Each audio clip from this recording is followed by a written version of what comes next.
Hello everyone. আচ্ছা, আজকে আমি চলে এসেছি একটা নতুন ব্লগ নিয়ে। আজকে আমি ব্লগটা বাংলায় বানাতে চলেছি, কারণ এটা একটা ভীষণ কমফর্ট ফুড বলতে পারি বাঙালিদের জন্য পার্টিকুলারলি। কোনো গেস করতে পারছো? দাঁড়াও একটু হিন্টস দিই। দেখো তো কী বানাতে চলেছি আজকে। ডিম আর আলু। হ্যাঁ, তো বাঙালিদের একটা ভীষণ পছন্দের খাবার। যখন যেদিন আমাদের মনে হয় যে আমরা ভীষণ টায়ার্ড লাগছে, অন্য কিছু বানাতে ইচ্ছা করছে না, তো জাস্ট ভাত বা রুটি, তার সাথে একটা ডিমের ঝোল। তো আজকে আমি যে ডিমের তরকারি বলবো আমি করতে চলেছি, এটা কোনো একটা নতুন রেসিপি নয়, কিন্তু খুব শর্ট টাইমে বানাতে পারি এরকম একটা রেসিপি। তো আমি এটার জন্য ইউজ করছি সরষের তেল। আর তার সাথে আমি যেটা করেছি, এখানে আমি এটাকে পেস্ট করে রেখেছি। দেখতে পাচ্ছ, এটা হচ্ছে পেঁয়াজ, রসুন, আর তার সাথে হচ্ছে টমেটো। ঠিক আছে, এইগুলোকে আমি পেস্ট করে রেখে দিয়েছি। এখানে আমি এখানে তেলটা চাপিয়ে দিয়েছি অলরেডি, সরষের তেল ইউজ করছি। এর মধ্যে আমি যেটা করবো, একটুখানি নুন দেবো, একটু হলুদ দেবো, তারপরে আমি ফার্স্টে আলুগুলোকে ফ্রাই করে নেবো, তারপরে আমি ডিমগুলোকে, এটা জাস্ট আমি বয়েল করে রেখেছি, আমি খোসাটাকে ছাড়িয়ে নেবো, তারপরে আমি ডিমটাকে একটুখানি স্লাইট বডিতে কাট দিয়ে আমি এটাকে ফ্রাই করে নেবো। আমি তোমাকে আলুগুলো নুন হলুদ দিয়ে আলুগুলোকে ফ্রাই করতে বসিয়ে তারপর আমি ব্যাক করে আসছি। আচ্ছা, আমি এবার এটার মধ্যে, গরম তেলটার মধ্যেই অল্প করে একটুখানি হলুদ, খুব বেশি হলুদ দেবো না, কারণ আমি তরকারিতেও দেবো হলুদটা, তো এখানে একটু কম দেবো।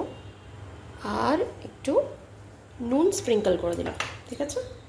এবং তারপর যেটা করবো, এটাকে একটুখানি আমি নাড়িয়ে দেবো, তো গোটা কড়াইটার মধ্যে যেন স্প্রেড করে যায়।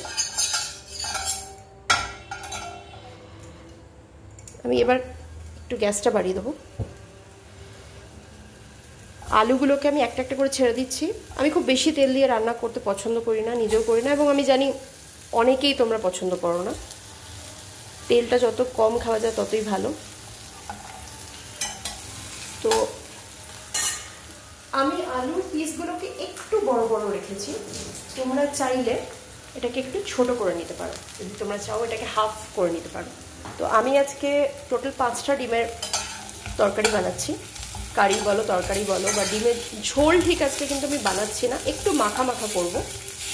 আর আমি এটার মধ্যে একটুখানি মটরশুঁটিও দেব, ঠিক আছে।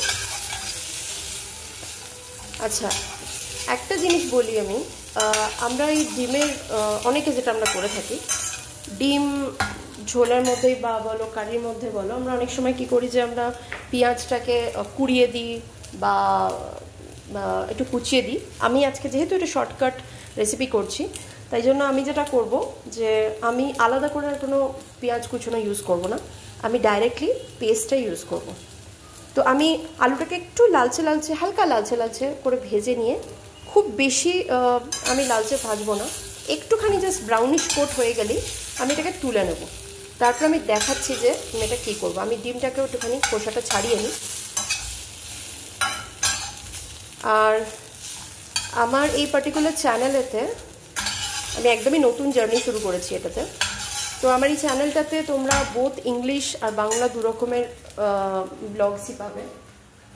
তো সেখানে তোমাদের যা কোয়েরি থাকে, যদি কেউ বাংলা বুঝতে পারছো না, তারা কমেন্ট করে লিখতে পারো যে কি বুঝতে পারছো না, কারণ এটা একটা খুব সিম্পল রেসিপি আমি শেয়ার করছি।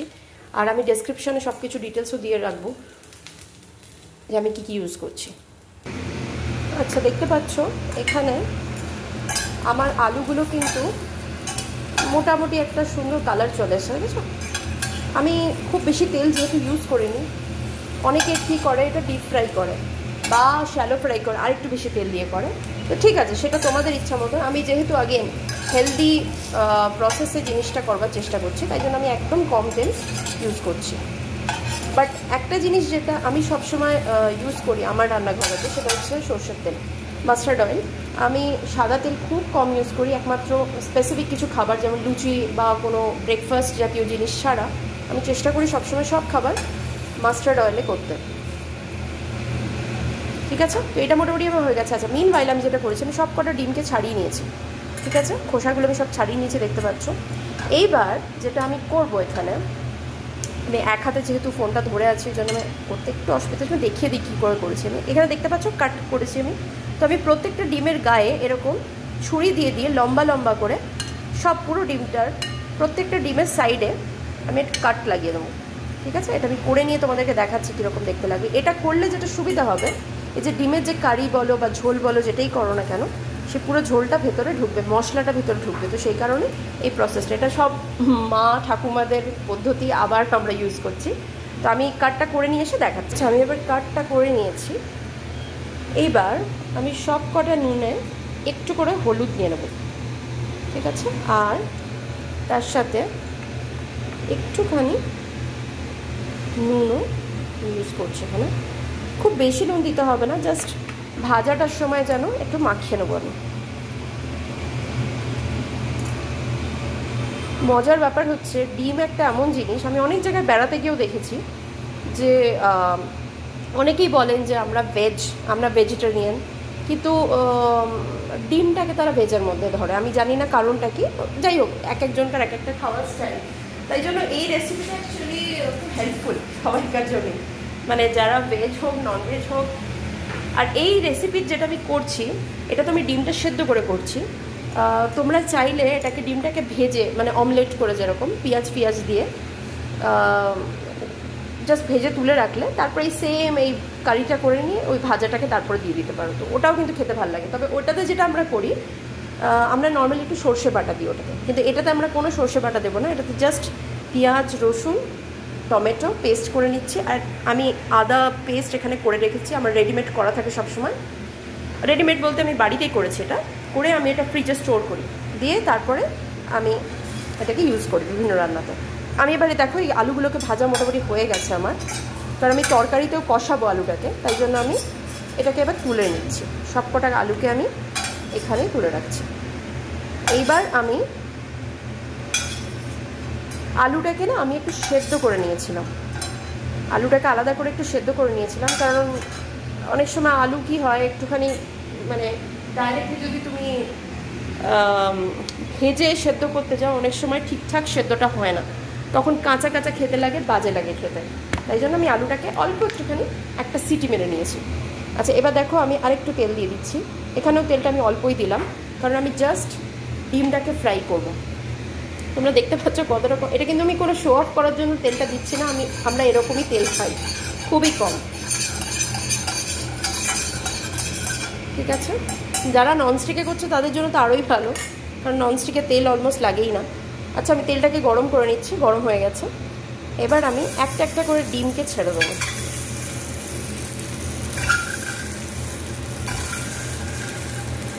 ঠিক আছে, আমি গ্যাসটাকে মোটামুটি একটুখানি গরম করে দিলাম, কারণ এবার আমি এটাকে ফ্রাই করবো ভালো করে।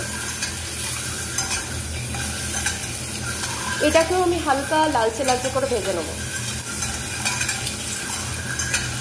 অনেকে কি করে এইখানটা ভাজে না, ডিমটাকে এরকমই মানে সেদ্ধ করা অবস্থাতেই রেখে দেয়।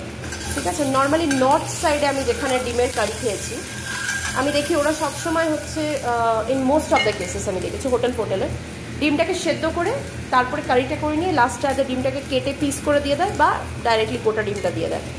সেটাও খেতে খারাপ লাগে না, অন্যরকম। কিন্তু এটা যেহেতু আমাদের টিপিক্যাল একদম বাঙালি দেশীয় ডিমের কারি বা ঝোল বলো, সেই প্রসেসটা আমি যেহেতু করছি, এটা আমাদের ট্র্যাডিশনাল মেথড, সেই কারণে আমি ডিমটাকে একটুখানি ভালো করে ভাজবো। তো আমি ছোটোবেলা থেকেই শুনে এসেছি সবসময় যে যখনই পনির বা ডিম যেগুলো একটুখানি ভেজে কারিতে দেওয়া হয়, এই জাতীয় খাবারগুলো টেস্টটা একটু অন্যরকম আসে, এবং আমি নিজেও সেটা ফিল করেছি।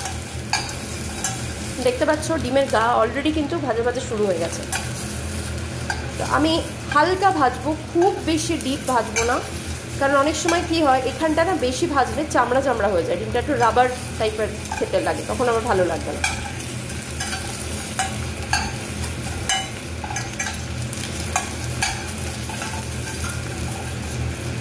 মোটামুটি আমার ডিমটা ভাজা হয়ে যাচ্ছে, অলমোস্ট ডান। আর আধ মিনিট মতন আমি ভাজবো। একটু ডিমগুলোকে একটু ঘুরিয়ে ঘুরিয়ে দিচ্ছি, কারণ যাতে গোটা বডিটা ভাজা হয় ঠিক করে।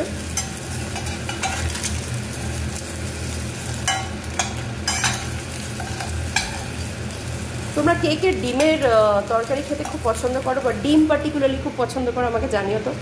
কারণ আমি যেমন মাছটা একটু বেশি প্রেফার করি, তারপরে মাংস, তারপরে ডিম, মানে মাংস আর ডিমটা মোটামুটি একই স্ট্যান্ডার্ডে পড়ে, মাছটা একটু বেশি প্রেফার করি।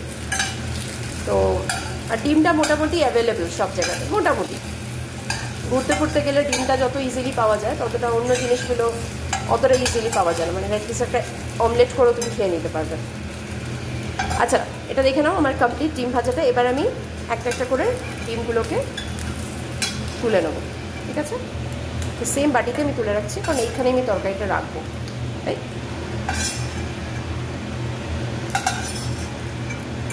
আমি যেহেতু এক হাতে ক্যামেরাটা ধরে আছি, এই জন্য আমাকে এরকমভাবে করতে হচ্ছে। আচ্ছা, নেক্সট এবার আমি আবার একটু তেল দিয়ে দেবো। এইবার আমার মেন কারি প্রিপারেশনটা আমি স্টার্ট করছি। সো এইখানে আমি তেলটা একটু বেশি দেবো, কারণ যেহেতু আমাকে মশলাটা কষাতে হবে, এইখানে আমি কোনো কার্পণ্য করতে চাই না। দেখতে পাচ্ছ তেলটাকে একটু গরম হতে দেবো আমি।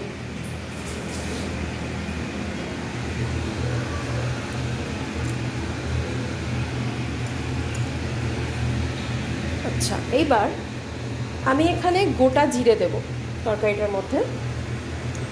সো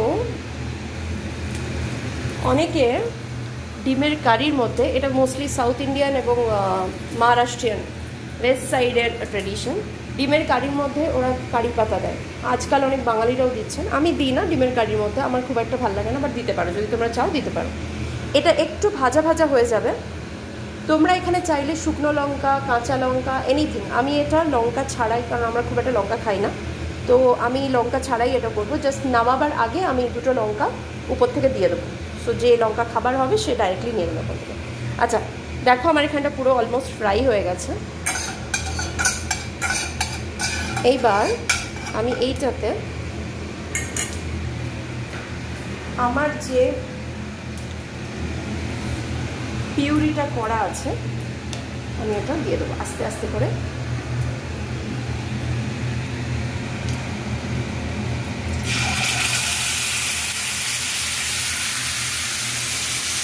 যে মিক্সিতে আমি পেস্টটা বানিয়েছিলাম ওটার মধ্যে একটু আমি জল নিয়ে নিয়েছি, এই জলটা আমি দিয়ে দেবো, কারণ এটার মধ্যে লেগে থাকে মশলাটা। এটা দিয়ে দিয়েছি।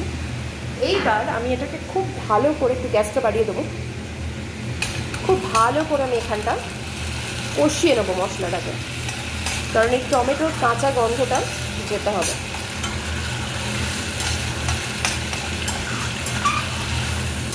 যারা এক্সপার্ট রান্না তাদের জন্য তো এই রেসিপিটার কোনো ব্যাপারই না, কিন্তু যারা স্টার্টার্স, মনে করছো যে প্রথমবার হোস্টেলে যাবে বা একা রান্না করতে, ফার্স্ট বা সারপ্রাইজ দিতে চাও বাবা মাকে রান্না করে খাওয়াবে বা অন্য কাউকে, স্পেশাল ওয়ান্সকে, এই রেসিপিটা অ্যাকচুয়ালি খুব ইজি রেসিপি। তো তাদের জন্য এই রেসিপিটা ইজ এ গুড টিউটোরিয়াল। আচ্ছা, এটা হোক, আমি তার ততক্ষণ আমি করবো, আমি একটুখানি আদা বাটাটা এর মধ্যে দিয়ে দেবো এটা। সো আমি almost a spoon full of এই যে জিঞ্জার পেস্ট বা আদা বাটা আমি এর মধ্যে দিয়ে দিলাম। খুব বেশি আর দিচ্ছি না। এর মধ্যে রসুন আছে, 3 কোয়া রসুন আছে, বা 3 পিস রসুন, যা ইচ্ছা বলতে পারো। এটা খুব সুন্দর গন্ধ বেরোচ্ছে, একদম এক্স্যাক্টলি মাংস যেরকম গন্ধ বেরোয়, কারণ একই জিনিস ইউজ করি আমরা মাংসতে। এটা কষতে থাকি সাইড বাই সাইড। এবার আমি এখানে যেটা করব, আমি এখানে আমার মশলা, বাদবাকি যে মশলাগুলো আমার লাগবে সেটা আমি দিয়ে দেবো। সো এর মধ্যে আমার যাবে হচ্ছে কিছুটা জিরে গুঁড়ো, ঠিক আছে, অ্যান্ড কিছুটা ধনে গুঁড়ো। আর কিছু আমি দিচ্ছি না, আমি অলরেডি বলেছি যে আমি এখানে লঙ্কা গুঁড়ো বা লঙ্কা পেস্ট বা কিছু দিচ্ছি না। আরেকটা জিনিস যেটা আমি এখানে অ্যাড করতে চাই, দিস ইজ অপশনাল, যারা তোমরা পছন্দ করো না মিষ্টি খেতে তারা দিও না, কিন্তু ডিমের কারি বা ডিমের যেটা বাঙালির যেটা ডিমের কারি বা ডিমের ঝোল হয়, স্পেশালি এদেশীয় যারা, তারা এটা মাস্ট দেবেই। সেটা হচ্ছে অল্প একটু চিনি, খুব বেশি না হলেও অল্প একটু চিনি। এই সময়টাতেই আমি দেওয়াটা প্রেফার করি, কারণ এটাতে যেটা হয় চিনিটা একটু ক্যারামেলাইজ হয়ে যায়। ঠিক আছে, এখানে গ্যাসটা কমিয়ে দেবো, আদারওয়াইজ লেগে যাবে। তো এইখানে আমি চিনিটা দিয়ে দিলাম তো যাতে ক্যারামেলাইজ হয়ে যায়, কালারটা ভালো আসবে।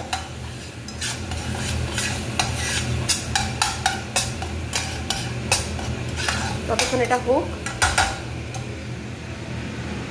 এবার আমরা যেটা করব, যেহেতু কারি করব তাই জন্য আমাদের একটু জল লাগবে। আর আরেকটা জিনিস যেটা আমি বললাম আমি অ্যাড করবো এটাতে, সেটা হচ্ছে মটরশুঁটি বা গ্রিন পিস। সো সেটাও আমি অ্যাড করে দিচ্ছি এই সময়। সো আমি সবসময় একটা জিনিস তোমাদের দেখাই, এই যে মটরশুঁটি যখনই আমাদের বাড়িতে আনা হয় আমি সবসময় এরকমভাবে একটা টিফিন বক্সে করে আমি এটা ছাড়িয়ে রেখে দিই। মোটামুটি ধরে নাও 1 উইক অর 1.5 উইক এটা ভালোভাবে থেকে যায়। এটা কিন্তু ডিপ ফ্রিজে আমি ঢোকাই না। ডিপ ফ্রিজে ঢোকালে এটা অসুবিধাটা হচ্ছে, ডিপ ফ্রিজে প্রচণ্ডভাবে এটা বরফে মানে হয়ে যায়, শক্ত হয়ে যায়। তারপরে যখন তুমি এটা বের করবে, it's just like frozen piece, কিন্তু বের করার কিছুদিনের মধ্যেই ওটা নষ্ট হয়ে যায়। তাহলে নর্মাল ফ্রিজে রাখবে, ডিপ ফ্রিজে রাখবে না। হ্যান্ডফুল অফ গ্রিন পিস আমি এটাতে দিয়ে দিলাম, এটা খেতে একটু অন্যরকম ভালো লাগবে। আর এই কারিটা তুমি রুটি বলো বা ভাতই বলো, দুটোর সাথেই খেতে পারবে। তুমি এই সময়টাতে চাইলে একটুখানি, খুব বেশি নয় কিন্তু, একটুখানি আমরা তেল অ্যাড করতে পারি। অনেকে জানো তো আজকাল ফিউশন যেহেতু অনেক রকমের রান্না হচ্ছে, অনেকে আবার এখানে দই অ্যাড করে। আমি দইটা অ্যাড করছি না, আমি এখানে একটুখানি তেল অ্যাড করব। ইয়েস, কারণ আমার আলু পড়বে এর মধ্যে, সো আমাকে কষাতে হবে জিনিসটা। আচ্ছা, এটা হতে থাক। যেহেতু আমরা কারি বানাচ্ছি আমাদের জল লাগবে। আর ভেরি ইম্পর্ট্যান্ট হচ্ছে আমরা গরম জল ইউজ করব। আমরা কিন্তু কোনো রকমের ঠান্ডা জল ইউজ করব না, কারণ ঠান্ডা জল ইউজ করার ক্ষতিটা একটাই হবে, তুমি সেই যে টেস্টটা এনহ্যান্স হয় গরম জলে, সেটা ঠান্ডা জলে হয় না। যে কোনো তরকারি রান্না করার সময় এটা আমি দেখে এসেছি মায়ের কাছ থেকে বা আমার দিদার কাছ থেকে, যে এগুলো আলুগুলো আমি প্লেস করে দিচ্ছি, তো গরম জল দিলে টেস্টটা একদম অন্যরকম হয়। ঠিক আছে, তো আমি মিনওয়াইল গরম জলটা করে নেব। এবার এটাকে একটু মাখিয়ে দেবো, ভালো করে মশলাটাকে আলুর গায়েতে মাখিয়ে দেবো। এইবার গরম জলটা হয়ে যাবার পরে আমি অল্প অল্প করে একটু জল দেবো, যাতে মশলাটা যেন এই কড়াই থেকে ছেড়ে আসে। আর আলুটাও আরেকটু সেদ্ধ হবে, আর মশলাটাও আরেকটু ভালো করে ইনফিউজ হয়ে যাবে তরকারিটার মধ্যে। ঠিক আছে, আচ্ছা আমার বেশ কিছুটা ভাজা ভাজা হয়ে গেছে। আমি এখানে একটুখানি গরম জল অ্যাড করলাম, খুব অল্প, কিন্তু পুরোটা এখনো আমি অ্যাড করিনি। আমি জাস্ট এটাকে এই যে মাখা মাখা করার জন্য, কারণ দেখতে পাচ্ছ আমাদের নিচে বেশ কিছুটা মশলা কিন্তু লেগে লেগে আছে, ওটাকে আমি যাতে আলুর গায়েটা ভালো করে কোট হয়ে যায়, এখানে আমার ওই কাজটাই করতে হবে। দেখতে পাচ্ছ আলুটা যেহেতু সেদ্ধ করা আছে কত ইজিলি ভেঙে যাচ্ছে, কিন্তু আমার গোটা আলু চাই, তাই জন্য আমি খুব বেশি নাড়ানাড়ি করবো না এখানে। আর খুব একটা রিচও চাই না আমি, কারিটা যেন খুব বেশি রিচ না হয়, কারণ এখন গরমকাল।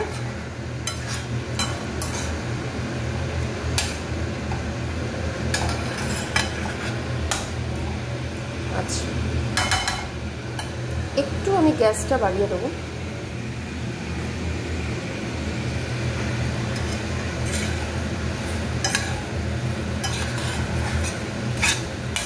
এই সময়টাতে যেটা হবে, আলুটা তো একটু ভাজা ভাজা আর একটু হবে, তার সাথে যেটা হবে যে মটরশুঁটি যেটা আমি কাঁচা দিয়েছিলাম, মটরশুঁটিটা কিন্তু সেদ্ধ করা নেই, দেখতেই পেয়েছো তোমরা।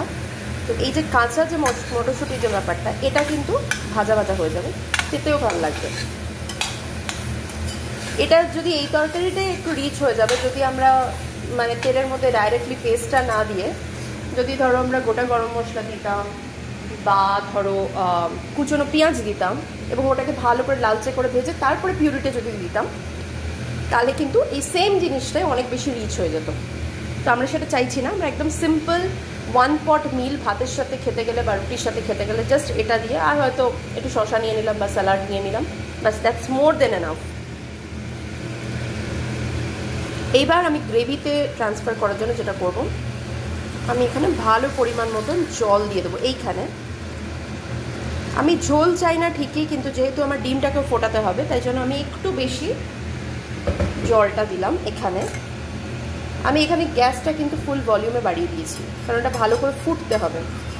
যত বেশি ফুটবে মশলাটা তত বেশি ভালো করে ঢুকবে জিনিসটার মধ্যে, ডিমেই বলো বা আলু বলো।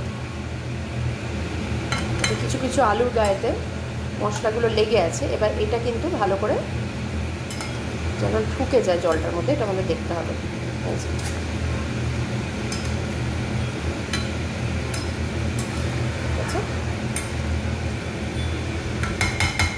আচ্ছা, এই সময় আমি আরেকটা জিনিস করব। এবার আমি নুন দেবো।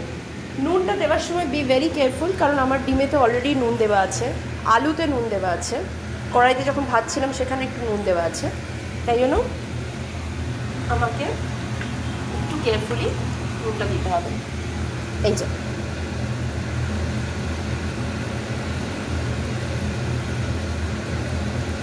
আমি নুন একটু কম খেতে পছন্দ করি, তাই জন্য আমি চেষ্টা করিও তরকারিতে একটু কম নুন দিতে। আজকাল আমাদের অনেকেরই হেলথ ইস্যুস আছে, তাই জন্য নুনটা প্রেফারও করা হয় যে যাতে কম খাওয়া হয়। কিন্তু আমি তাও বলবো ইন জেনারেল নুনটা একটু বিগিনার্সদের জন্য পার্টিকুলারলি আমি বলবো এই কথাটা, যারা কারণ আমার যেমন নুনে খুব গণ্ডগোল হয়।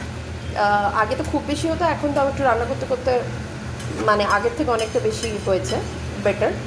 কিন্তু যারা নতুন রান্না শিখছো বা রান্না এক্সপেরিমেন্ট করতে চাইছো, তাদের ক্ষেত্রে আমি বলবো নুনটা সবসময় কম দিয়ে স্টার্ট করো। তাতে কি হয় যে তুমি টেস্ট করে যদি তোমার মনে হয় যে নুনটা কম হয়েছে, তুমি তখন একটু বাড়িয়ে দিতে পারবে। বাট নুন বেশি হয়ে গেলে সেটাকে ব্যালেন্স করা ভেরি ডিফিকাল্ট।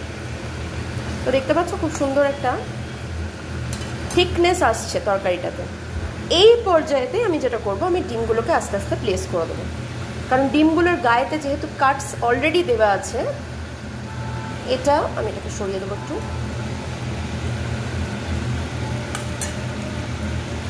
এবার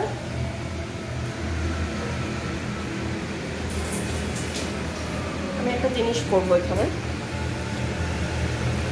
আমি এটাকে একটু ঢাকা দিয়ে দিলাম জাস্ট ফর 1 মিনিট বা ক্লোজ টু 1 মিনিট।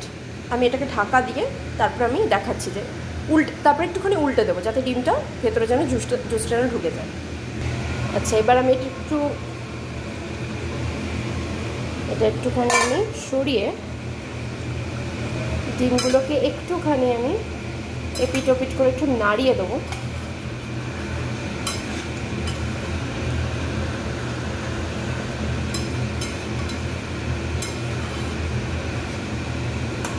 একদম সিম্পল একটা রেসিপি, একদম আহামরি কিচ্ছু না। তবে এই একটা কথা আমি বললাম, এই যারা বিগিনার্স বা যারা ধরো প্ল্যান করছো হোস্টেলে যাবে বা নতুন কারোর জন্য স্পেশালি রান্না করতে চাইছো, তাদের জন্য এই রেসিপিটা খুব ইজি রেসিপি। কারণ ডিমের ঝোল ভাত হচ্ছে একটা ভীষণ নস্টালজিক খাবার সবাইকার জন্য, অ্যাকচুয়ালি স্পেশালি বাঙালিদের জন্য। দেখতে পাচ্ছ অলমোস্ট ডান আমার তরকারি। এইবার আমি কি করব, এর মধ্যে অন্য কিছু দেবো না, জাস্ট তোমরা চাইলে ধনেপাতা দিতে পারো। আমি ঠিক ধনেপাতাটা পছন্দ করছি না এই মুহূর্তে। তো আমি যেটা করব, আমি একটুখানি ঘি অ্যাড করবো আর একটুখানি গরম মশলা। দেখতে পাচ্ছ এটা হচ্ছে আমার বাড়ির বানানো গরম মশলা। এটা আলাদাই গন্ধ থাকে, যেটা আমরা দোকানের গরম মশলাতে পাই না। এটা জাস্ট এইটুকুনি। সো আমি আর একটু দেবো, কারণ এটা একদম মাংস মতো খেতে হবে। আমি গ্যাসটা একটু কমিয়ে দিচ্ছি, কারণ আমি চাই না যে আমার গ্রেভিটা যেন কমে যাক। এইবার দেখো আমি ঘি অ্যাড করছি। আজকে আমি এটা বাইরের ঘি, আমি নর্মালি আমার বাড়ির ঘিটাই অ্যাড করি, যেটা আমার বাড়িতে বানাই। ঠিক আছে, জাস্ট আমি এটাকে নাড়িয়ে দেবো একটুখানি।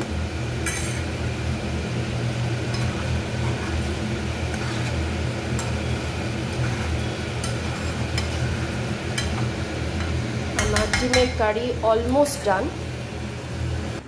তো এই হচ্ছে আমাদের final simple Bengali style dim curry. So please do visit my channel. দেখো আমার চ্যানেলে আরও অনেক রকমের রেসিপিস, ছোটো ছোটো রেসিপিস, বা অনেক সময় আমি শর্টসও দিতে পারি, বা বড়ো রেসিপিসও আমি হয়তো ছাড়বো। তো তোমরা ভিজিট করো, সাবস্ক্রাইব করো, শেয়ার করো, লাইক করো। বাই।